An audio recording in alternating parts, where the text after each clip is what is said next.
is going to bring us 80 years back in time. And I think it's a good time to tell this story this week because we just celebrated in Europe in May 8, 1945, which is the end of the Second World War in Europe.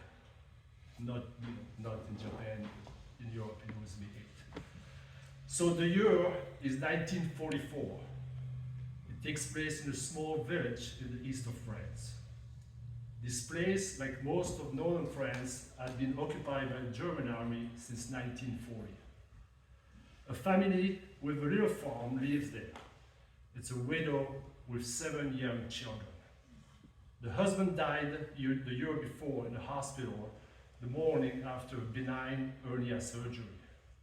After the surgery, he had to recover in the hallway of the hospital because there was no available room and the hospital was unheated. The oldest child is 19 years old. His name is René by that. So to give you a small timeline, the Allies landed in Normandy in June 44. Paris was liberated by the French army in August 44. By November 44, the three armies, the one from Normandy, the one coming from the south of France, and the one that landed in the south of Italy earlier, met in the east of France. There were soldiers from America, there were French soldiers, and then English soldiers from the UK and the Commonwealth all over the world. But at that point, the progress to push the German army out of France towards Germany became really slow because the harsh winter condition came early in 1944. A lot of snow, and then there was a shortage of supplies from the rear, and the German forces regrouping before the German borders to slow or stop the invasion of Germany. Am I going too fast? You're doing great. The contingent that was supposed to liberate my village was stuck 3 miles away, bombing the village from time to time because of the Germans occupying the village. It would take 6 weeks before my village would be liberated. But during that time, a lot of the men from my village were crossing the lines at night to join the Allies. My dad had decided to do it also, but it was one day too late. That morning, the Germans rounded up a lot of men from the village and they started to walk east towards Germany. Along the way, they joined other groups of men taken from surrounding towns and villages. They crossed the Vosges Mountains by foot in the snow to reach the valley in Alsace 40 miles away.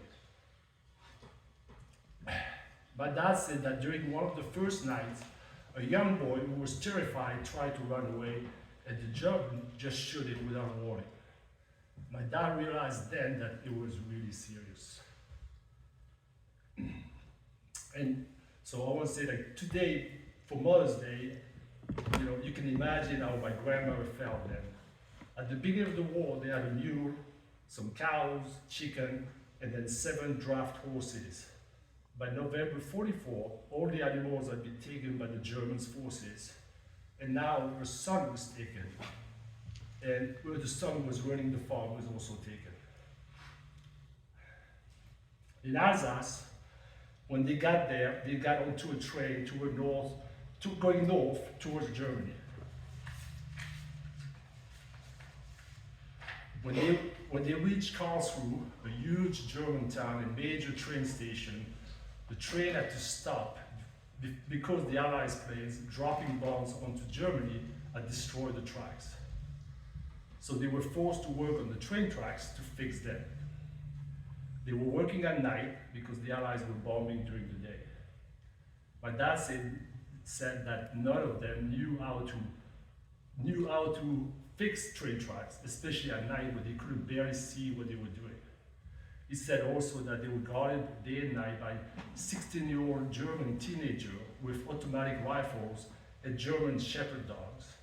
Young German boys who had no idea what they were doing, what was going on, and they were as terrified as my dad and his companions were. My dad and his companions were sleeping in the train cars. getting food from time to time with whatever the German could spare. My dad remembers that one day he got a big bucket of gin that was supposed to be his only food for several days. They stayed there until April 45, when finally the Allies came and liberated them. My dad kept a diary of these events, writing on whatever paper he could find around. Until 1995, that's all we knew about the story of his deportation. The second part of this story came after the fall of the Berlin Wall, the end of the Cold War, and the release of the German archives Russia had taken when they were the first one to reach Berlin in 1945. A lot of these archives became public, digitized, and uploaded on the internet. And of course, people started to do research on these archives. Well, it was discovered that the train my dad was on was bound to Dachau. Dachau was one of the first extermination and forced labor camps established by the Nazis. It was there that the Nazi guards trained before they were sent to other camps. Conditions were really harsh. Prisoners lived in constant fear of brutal treatment, terror detention, including standing cells, floggings, and tree or pole hanging. To give you an idea, in April 1945, there were still 68,000 people there. 200,000 people were incarcerated in Dachau during the lifetime of the camp, and they estimate that 40,000 people died there between 1933 and 1945, and then, of course, a lot still died after the liberation of the camp. And I know that everybody has stories when they see God's providence at work. And there were so many moments in my dad's story that could have gone differently. But by the grace of God, they did not, and he survived. And I often think about that story. Without that good ending, I wouldn't be here standing in front of you. Susan would probably not be here either, and her son will probably have not been born. So I'm here today just to tell you this story, which is my story and became also Ren's story. And that is it. So I got a picture of my dad and my brother, and he's holding my hand just to give you a vision of my dad's story. And that's the newspaper article when it was published, when they realized that they were going to Dachau. It was a group picture